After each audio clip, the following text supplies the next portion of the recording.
बिस्मिल्लाहिर्रहमानिर्रहीम। मैं हूं ज़फ़र शेख और आप मुझे देख रहे हैं यूट्यूब चैनल द डी के वॉइस ऑफ पीस पर। नाज़रीन, आज 17 मई 2022 है और कोपेनहेगन डेनमार्क में शाम के 7 और पाकिस्तान में शाम रात के 10 बज चुके हैं। इस वक्त मैं आपके गोशगुजार नई अपडेट्स के हवाले से और ख़ासतौर पर क्वार्ट जलसे के हवाले से हाज़िर हुआ हूँ। तो इस सिलसिले में कोहाट में भी बड़ा भरपूर तरीके से बड़ी तादाद में कोहाट में भी लोग इमरान खान के जलसे में शामिल हुए और हस्बे मामूल तमाम जलसों की तरह इस जलसे में भी इमरान खान ने वही बातें दोहराई जो उन्होंने अपने पिछले जलसों में दोहराई। लेकिन जो वक्त तेज़ी के साथ गुजर रहा है और 20 मई तक उन्होंने पाकिस्तान के तमाम शहरों में जलसे करने हैं, तो इस हवाले से उनकी तकारीर में, उनकी बातों में भी काफ़ी शिद्दत भी आ रही है और बड़ी जोश के साथ वो तमाम बातें भी वो करते हैं और उनसे ये लगता है कि उनको आए दिन के जलसे में बड़ा हौसला पैदा होता है जब वो लोग पाकिस्तान के लोगों की तादाद देखते हैं जिसमें बच्चे, बूढ़े, ख़वातीन और बुज़ुर्ग शामिल होते हैं। वो मैं समझता हूँ कि पाकिस्तान तहरीक इंसाफ की तरफ से ये लोग जमा नहीं होते, उसमें बाकी गैर सियासी लोग भी जमा होते हैं और इमरान खान को देखने और सुनने के लिए वो ज़रूर आते हैं, क्योंकि इमरान खान का जो एक स्लोगन है या जो एक बयानिया है, ख़ासतौर पे मौजूदा हुकूमत जो उन्होंने उसके लिए ये बनाया हुआ कि इम्पोर्टेड हुकूमत है, इन्होंने ये हुकूमत इम्पोर्ट की गई है और बैरूनी ताकतों की वजह से ये हुकूमत बरसे इक़्तिदार आई है और उसी वजह से इस बयानिए को लेकर वो बड़ी तेज़ी के साथ लोगों को इंस्पायर भी कर रहे हैं, अपनी पॉलिसियों से भी, अपनी बातों से भी और अपने कामों से भी। इस सिलसिले में इमरान खान ने हस्बे मामूल कड़ी तनकीद तो की। ये तीनों थ्री स्टूजेस कहकर, जैसे वो कहा करते हैं, स्टूजेस जो कि एक अंग्रेज़ी में ये लफ्ज़ है और इसका मतलब है कि एक ग़ुलाम या खादम के हवाले से ये लफ्ज़ इस्तेमाल किया जाता है। तो इस हवाले से उन्होंने उनको बुलाया और पुकारा भी और ये कहा भी कि इन थ्री स्टूजेस की वजह से आज इस वक्त पाकिस्तान की मईशत और पाकिस्तान के लोगों की जो बुनियादी तौर पर सूरत हाल बनी हुई है मसाइल के हवाले से, वो इन तीनों ख़ानदानों की वजह से है, जिसमें उन्होंने मौलाना फजल रहमान का जिक्र किया, आसिफ जरदारी का जिक्र किया और नवाज शरीफ और शहबाज शरीफ इनका भी जिक्र किया। तो इसके साथ साथ उन्होंने कहा कि ये अभी कोशिश कर रहे हैं कि जहाँ से इनको हुकूमत मिली है वहाँ ये जाकर दोबारा अपने हाथ फैलाएं और उनको कहें कि हमें किसी न किसी तरीके से बेल आउट पैकेज दें ताकि हम पाकिस्तान की मईशत को आगे चला सकें। बिलावल भुट्टो जरदारी सिलसिले में 18 मई को अमेरिका पहुंच रहे हैं और वहाँ वो अपनी तकरीरों में भी कह चुके हैं कि हम वहाँ कोई बेल आउट पैकेज लेने नहीं जा रहे। दो तरफा तजारत के हवाले से ये उनका दौरा है पाकिस्तानी गवर्नमेंट की तरफ से। तो ये देखें अभी आने वाला वक्त किस तरह की सूरत हाल बनाता है। IMF का के साथ मुज़ाकरात जो कि 10 मई को होने थे, उन्होंने इस तारीख को आगे बढ़ाकर उन्होंने पाकिस्तानी मौजूदा हुकूमत को ये बावर कराया कि जब तक आप पाकिस्तान में मईशत के सिलसिले में एक तो इदारों से सब्सिडीज़ को ख़त्म नहीं करेंगे और दूसरा प्राइसेस की कीमत नहीं बढ़ाएंगे पेट्रोल मसनूआत में और मुख्तलिफ रोज़मर्रा की चीज़ों में, तब तक हम मुज़ाकरात के लिए आमादा वो नहीं हो सकते। ताहम 18 मई से 25 मई तक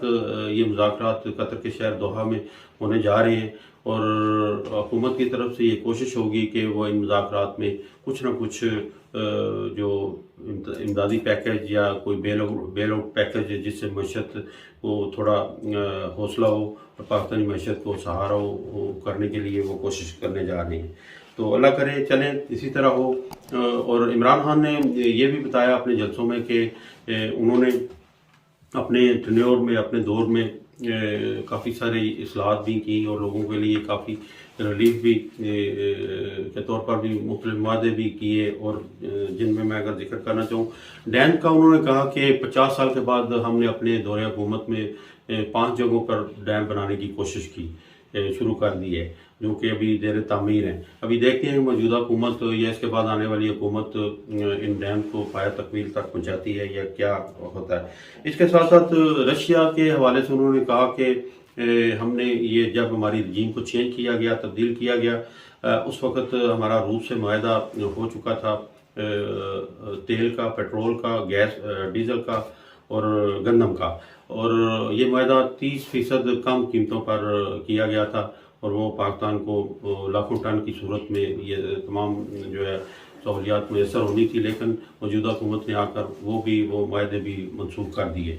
तो इसके साथ साथ उन्होंने और काफ़ी अपने मंसूबों के हवाले से बताया, जो मैं अभी तफसील में इसलिए नहीं जाना चाहता कि वीला का इतना टाइम नहीं होता। तो बहरहाल ये कि इसके साथ साथ इस जलसे में उन्होंने जलसे में आने वालों का भी बहुत शुक्रिया अदा किया, और जो इसके ऑर्गेनाइज़र थे उनका भी बड़ा शुक्रिया अदा किया। उसके साथ साथ उन्होंने कोरोना के हवाले से ये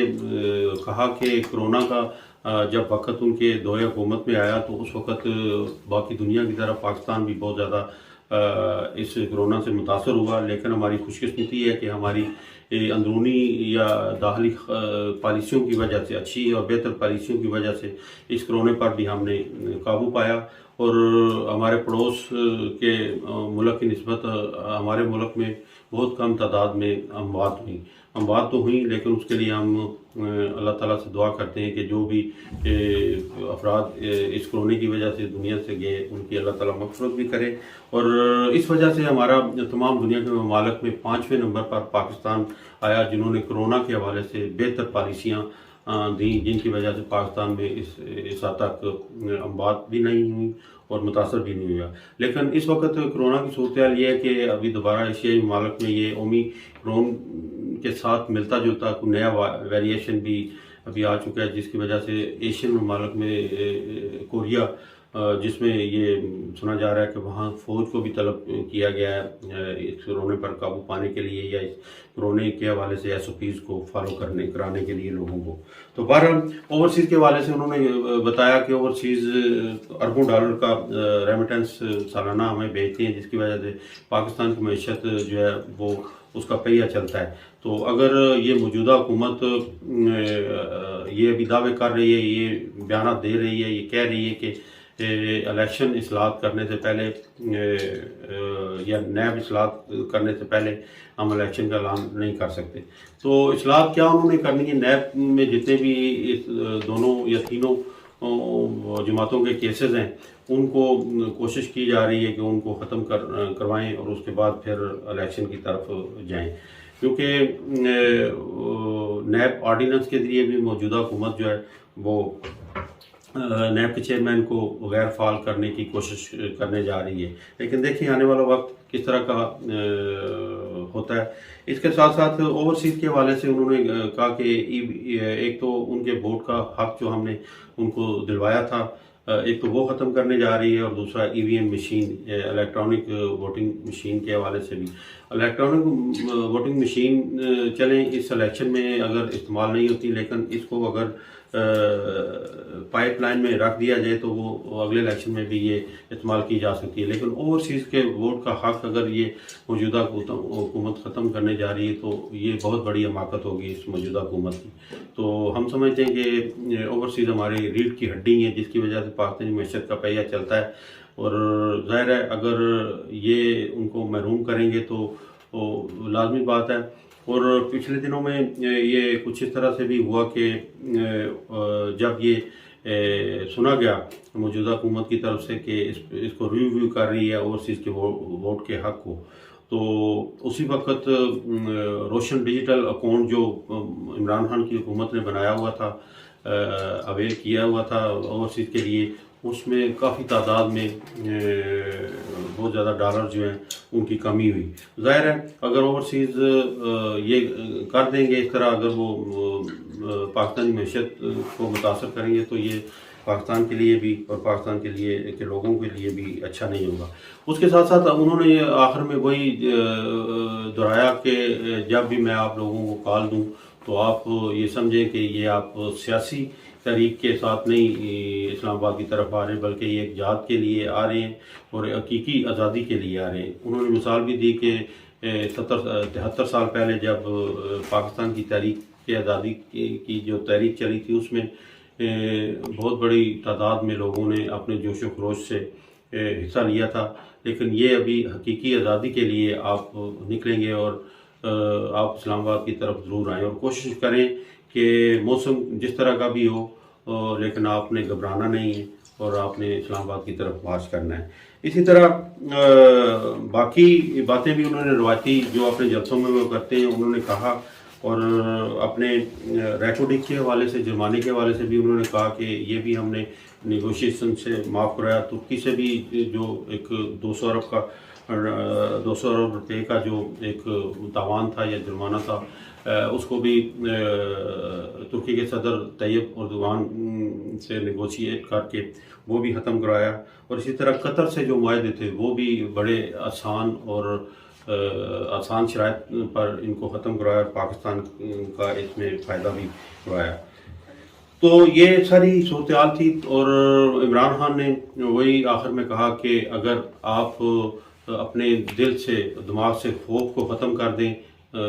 जो कि अल्लाह ताला की तरफ से भी हमें ये पैगाम है, ये बताया गया है कि जब आप किसी ग़ुलामी से आज़ाद हो जाते हैं, किसी किस्म की ग़ुलामी से आज़ाद हो जाते हैं और आज़ादी के लिए खड़े हो जाते हैं, तो फिर अल्लाह ताला आपकी मदद भी करता है। तो ये पाकिस्तान के लोगों की आज़ादी के लिए ये जदोजहद हम कर रहे हैं, तो इसमें आप इनफरादी तौर पर और इज्तिमाई तौर पर ज़रूर मेरा साथ दें। और मैं उम्मीद करता हूँ कि आप इंशाल्लाह जब भी मैं 20 मई के बाद कोई भी तारीख़ या डेट अनाउंस करूँगा, उस वक़्त आप इस्लामाबाद की तरफ ज़रूर रुख करें और इस तारीख़ को, आज़ादी की, हकीकी आज़ादी की तारीख़ को कामयाब बनाएं। तो अब तक के लिए इतना ही। हमेशा के लिए पाकिस्तान जिंदाबाद और डेनमार्क पाइंदाबाद।